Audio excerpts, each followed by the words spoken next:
Hello Year 7. So what I'm going to take you through today is this task on Show My Homework, lesson 16, and it's all about the ending of the play, and we are going to be looking at a character, Malcolm.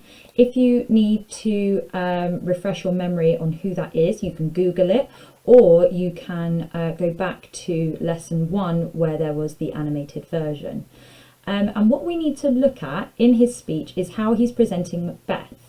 I've copied the task here as well. So, how does Malcolm present Macbeth? Highlight any words or phrases that are about Macbeth and annotate what they show about him. What I've noticed is quite a few of you are annotating this bit. Okay, just a reminder that on the left is the real text and on the right is a translation. Okay, so you can use the translation to help you make sense of it, but try to highlight within this part, okay? I'll show you how you can do that. Okay, so we shall not spend a large expense of time before we reckon with your several loves and make us even with you. My thanes and kinsmen henceforth be earls, the first that ever Scotland in such an honour named.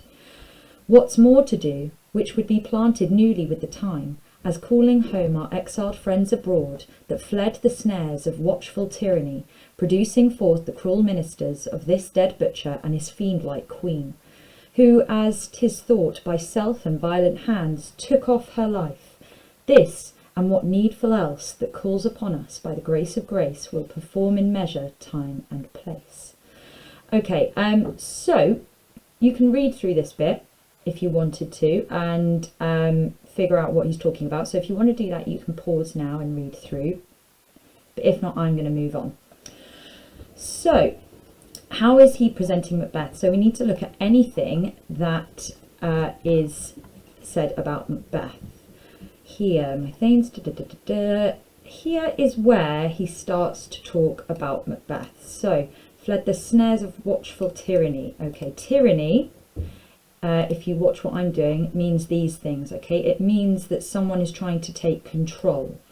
Okay, so here I'm going to highlight that because it's usually not a good form of obtaining control. So Macbeth was trying to forcibly, I thought that wasn't right, forcibly, there we go, take control, okay, which obviously suggests that it wasn't very good. Fled means escape. Snares is like a trap.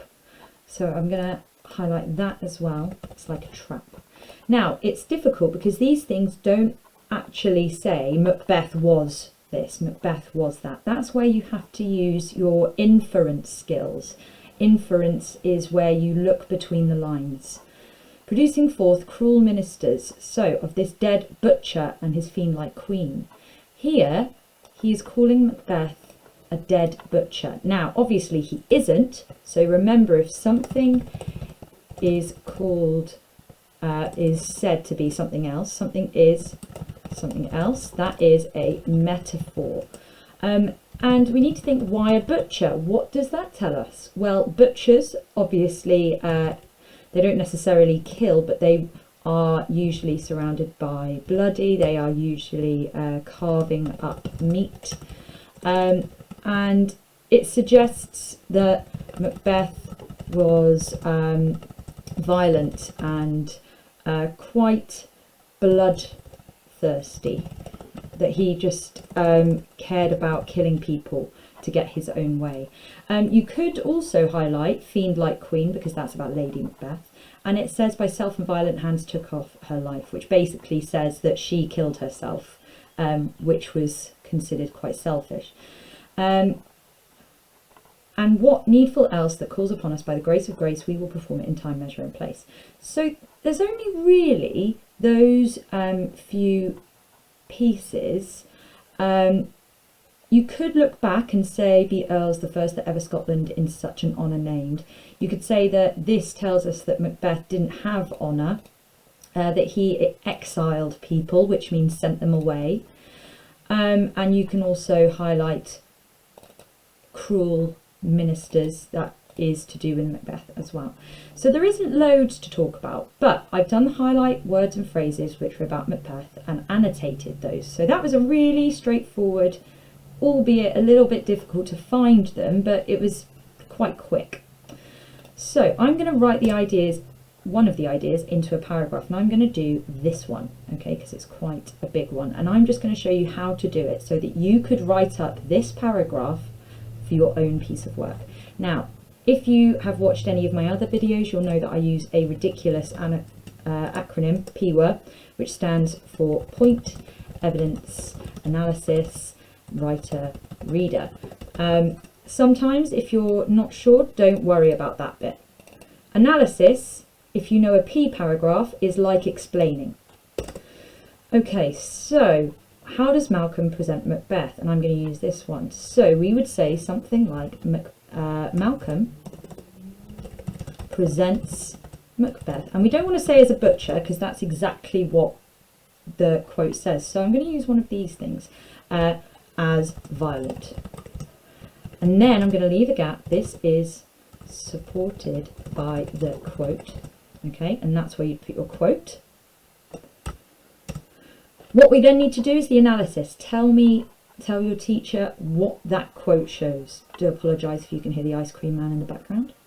So this, and I'm going to use metaphor because I know it's a metaphor, so I'm going to show it off. This metaphor tells us that. And again, I'm going to leave a gap because I've already given you some of those ideas. You could go on then to think about the writer. Why did he do this? So Shakespeare has done this because.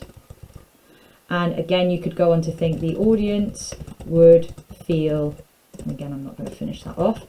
What I've done is I've given you the backbone, a little model for how to write an idea up as a paragraph. Okay, so you could just fill that in if you're really struggling, but if you want a challenge, have a go at writing maybe one of those ideas.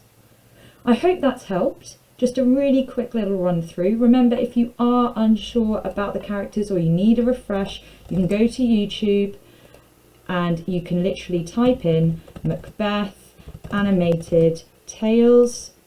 You can then find the play there. You can also find several other versions. Okay, I hope that's been useful. Have a lovely day. Bye bye.